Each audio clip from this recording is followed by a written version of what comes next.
breaking right now. And that breaking news coming to us from Trout Creek tonight, where one person is dead, an officer wounded following a shooting that led, or a standoff rather, that led to a shooting. Thank you for joining us on this Friday evening, everyone. I'm Angela Marshall. Just after midnight this morning, a man armed with a handgun and rifle entered the Naughty Pines Saloon near Trout Creek. The Sanders County Sheriff's Office says the man barricaded himself inside a part of the saloon. There were several patrons in the saloon at the time as well. When police arrived, they were able to get the majority of the patrons out safely. Eventually, police say the 35-year-old man came out of the saloon brandishing a firearm, so police fired less than lethal rounds, but they were ineffective. The man tried to flee, firing at officers, hitting one of them. Officers returned fire, killing the man. Now, the officer who was shot was taken to the Kalispell Regional Medical Center with non-life-threatening wounds. The names of those involved have not yet been released. The Montana Department of Justice is investigating this situation. Hawthorne Elementary School students in Bozeman were forced to evacuate today because of a nearby standoff between police and a man wielding a machete. Around 1 this afternoon, Captain Dana McNeil says they received multiple calls of a man yelling and screaming while waving a machete outside the window of a pickup truck. Police officers pulled the man over along Rouse Avenue across from Bozeman City Hall. And during the stop, officers say the man threatened his own life and would not cooperate with their orders. As a precaution, Hawthorne Elementary School students were evacuated to the public library, where they were met by their parents. Parts of Rouse Avenue were also closed.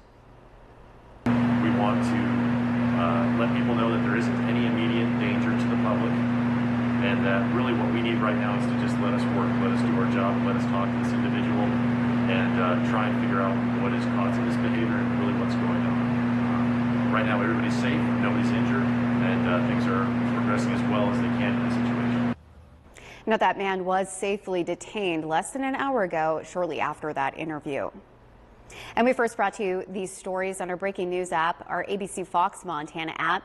To stay up to date on all of the latest news happening in your area, make sure to download the app and enable those push notifications, folks. Containing the coronavirus. 24 more Montanans have died from COVID-related complications, bringing the state's death toll now to above 800. 991 new cases of the coronavirus were also recorded today. There are just under 10,000 active cases across the state right now, and 85% of all cases have recovered. Well, the companies that have developed coronavirus vaccines stand to make record-breaking sales in the coming months. Wall Street analysts project Pfizer and Moderna will generate $32 billion in vaccine revenue next year alone. The companies also likely profit from a boost in public goodwill for helping end the pandemic.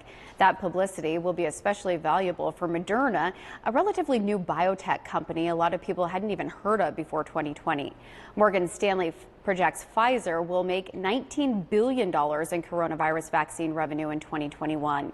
An FDA advisory panel recommended just yesterday the agency grant emergency use authorization to the Pfizer-BioNTech vaccine. Your weather right now.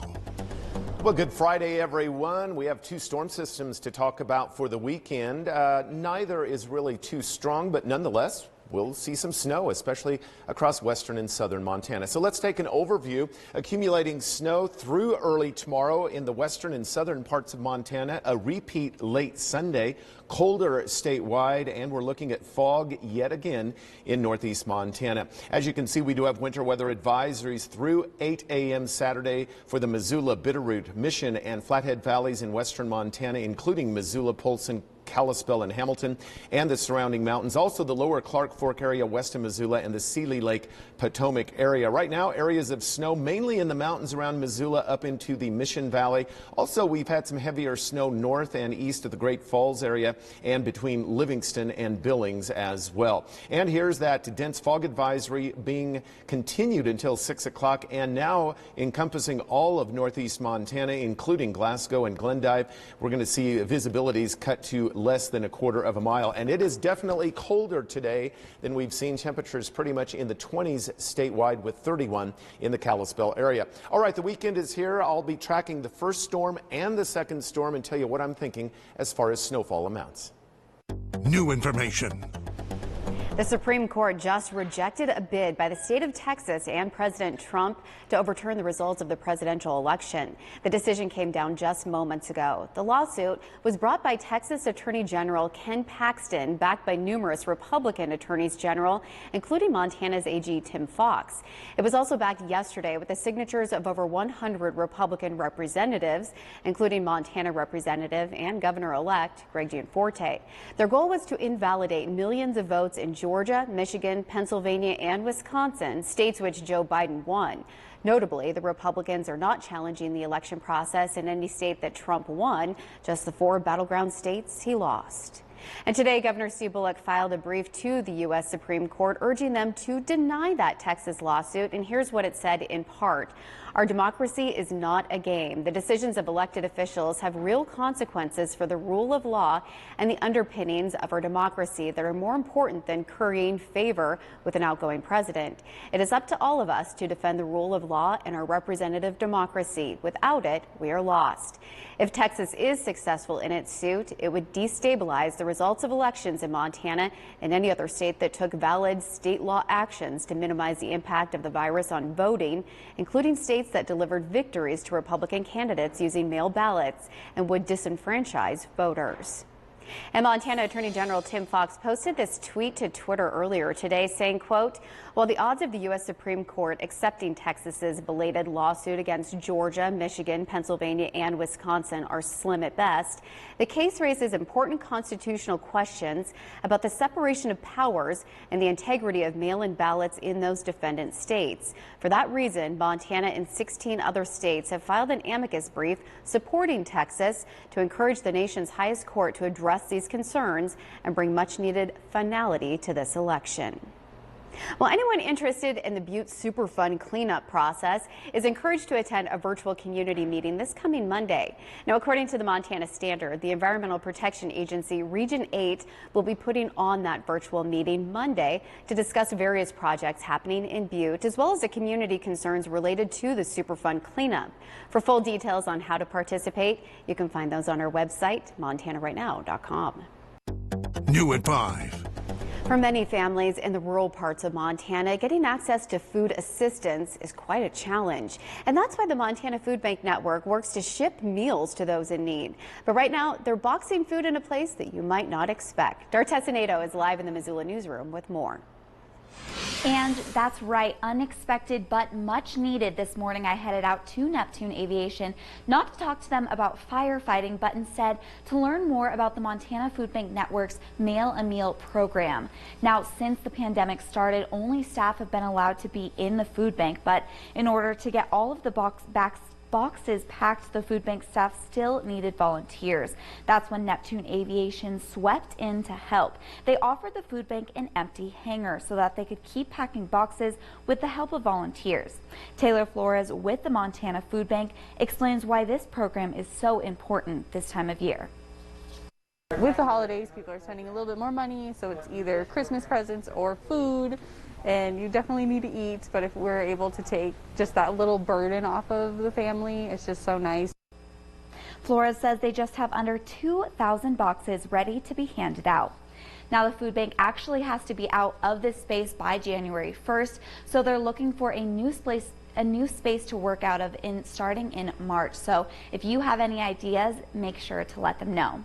We're reporting live in the Missoula newsroom. I'm Tessa Nato, Montana Right Now.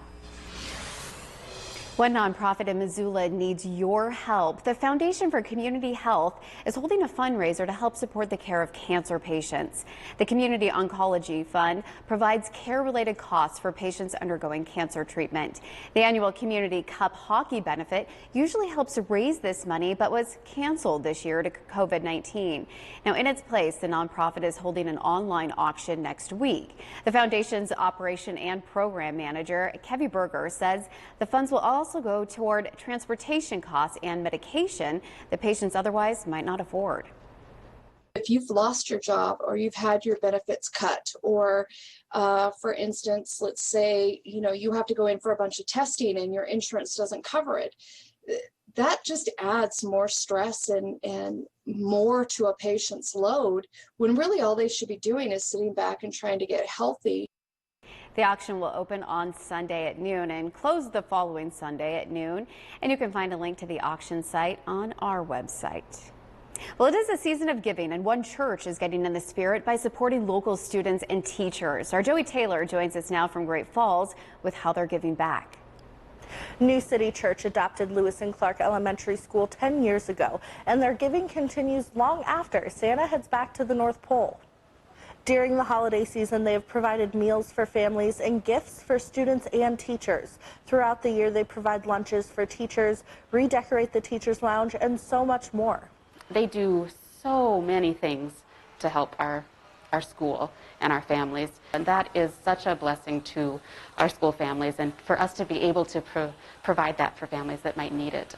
New City doesn't always get to hear the thanks that we hear from our families when they deliver to them, so it's just a great partnership. Aaron Seibrandt, the outreach pastor for New City, tells me they aren't the only church that has adopted a school in the community. In fact, there are several churches carrying on this tradition of giving.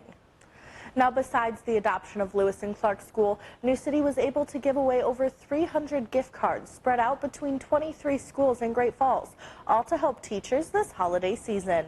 In Great Falls, I'm Joey Taylor, Montana Right Now. New at 6. A deadline is fast approaching for those who need health insurance, and we break down what you need to know. Plus, a trip down memory lane. We introduced you to a team up or taken back in time, and we'll have those stories more coming up tonight at 6. More news, weather, and sports just minutes away. You're watching Montana Right Now.